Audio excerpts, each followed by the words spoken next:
just praying that somebody's pulling her out of the river right now as we speak. That's all I can pray for. I'm just praying to God.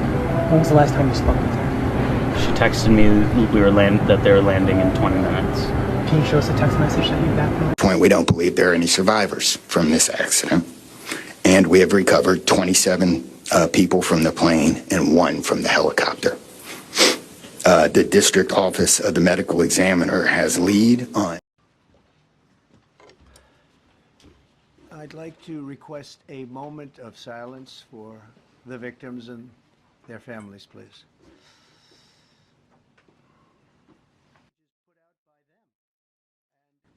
We will state certain opinions, however. I'm also immediately appointing an acting commissioner to the FAA, Christopher Rocheleau, a 22-year veteran of the agency, highly respected.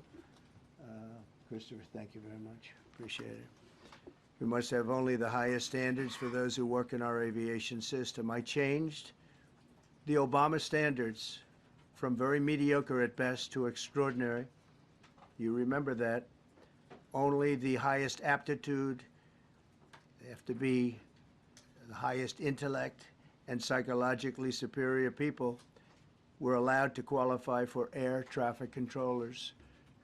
That was not so prior to getting there. When I arrived in 2016, I made that change very early on because I always felt this was a job that, and other jobs too, but this was a job that had to be superior intelligence, and we didn't really have that, and we had it. And then when I left office and Biden took over, he changed them back to lower than ever before. I put safety first. Obama, Biden, and the Democrats put policy first. And they put politics at a level that nobody's ever seen, because this was the lowest level. Their policy was horrible, and their politics was even worse. So as you know, last week, long before the crash, I signed an executive order restoring our highest standards for air traffic controllers and other important jobs throughout the country. So it was very interesting. About a week ago, almost upon entering office, I signed something last week that was an executive order, very powerful, on restoring the highest standards of air traffic controllers and others, by the way. Then my administration will set the highest possible bar for aviation safety. We have to have our smartest people. It doesn't matter what they look like, how they speak, who they are. It matters intellect, talent, the word talent. They have to be talented, naturally talented geniuses. You can't have regular people doing that job. They won't be able to do it. But we'll restore faith in American air travel. I'll have more to say about that. I do want to point out that various articles that appeared prior to my entering office, and here's one. The FAA's diversity push includes focus on hiring people with severe intellectual and psychiatric disabilities. That is amazing. And then it says FAA says people with severe disabilities are most underrepresented segment of the workforce, and they want them in, and they want them, they can be air traffic controllers. I don't think so.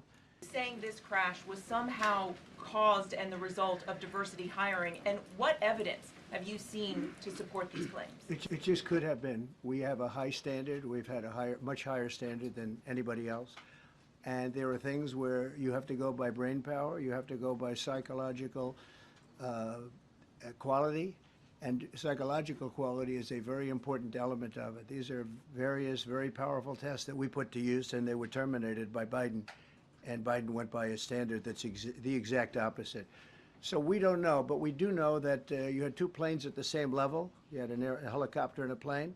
That shouldn't have happened, and we'll see. We're going to look into that, and we're going to see. But certainly for an air traffic controller, we want the brightest, the smartest, the sharpest. We want somebody that's psychologically superior, and that's what we're going to have. Yeah.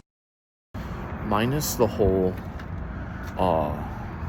DEI hire stuff, minus the politics, we need to focus on how this happened, what we can do to prevent from something like this happening in the future again and come together, because there's a lot of people who died from this, and this can't happen again. We have to, like, this can never happen again. And I feel absolutely horrible for everybody who lost loved ones, especially the one dude with his wife. It's horrible, man. Just stay safe out there, y'all.